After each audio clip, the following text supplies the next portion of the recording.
l'exercice. Prends la peine de traiter l'exercice avant que je n'arrive. On t'a posé une simple question. Sur quoi repose l'économie du pays? C'est ce qu'on t'a posé. Sur quoi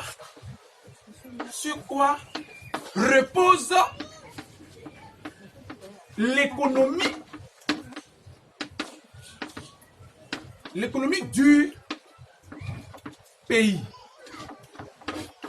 Voilà. On te demande sur quoi repose l'économie du pays. Dis-moi, sur quoi repose l'économie du pays? Sur l'agriculture.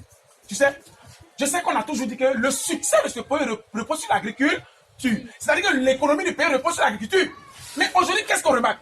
On remarque que les agriculteurs, ceux qui devaient rester dans les champs, dans les campements, quittent les villages, quittent les campements pour venir ici en ville. Donc, automatiquement, ils vont déporter l'économie du pays en ville ici. Est-ce que tu comprends un peu? On te demande sur quoi repose l'économie du pays? C'est-à-dire, actuellement, où nous sommes à l'instant T, qu'est-ce que le pays peut produire en masse? Qu'est-ce que le pays peut exporter? C'est ce que ça veut dire. Donc, aujourd'hui, on sait que le pays peut exporter la séduction. La séduction. La séduction, est-ce que tu comprends? Parce qu'aujourd'hui, on n'est pas obligé d'être adulte, on n'est pas obligé d'avoir beaucoup de diplômes avant d'entreprendre. Aujourd'hui, même les enfants entreprennent.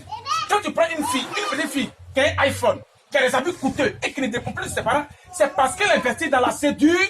Est-ce que tu comprends un peu? Donc aujourd'hui, quand tu investis dans la séduction, tu as assez de clients. Et ce sont des clients qui te donnent de l'argent. Donc en plus de la séduction, on a les églises.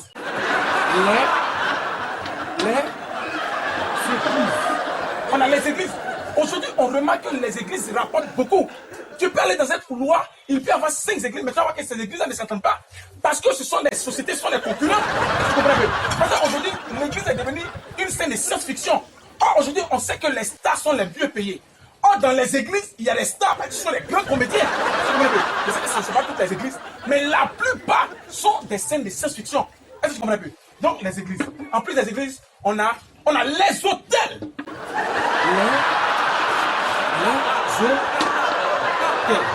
On a les hôtels. On remarque qu'aujourd'hui, les gens, au lieu de construire des maisons, ils préfèrent construire les hôtels. Un locataire, quand il est dans une maison, il est obligé d'attendre la fin du mois avant de payer.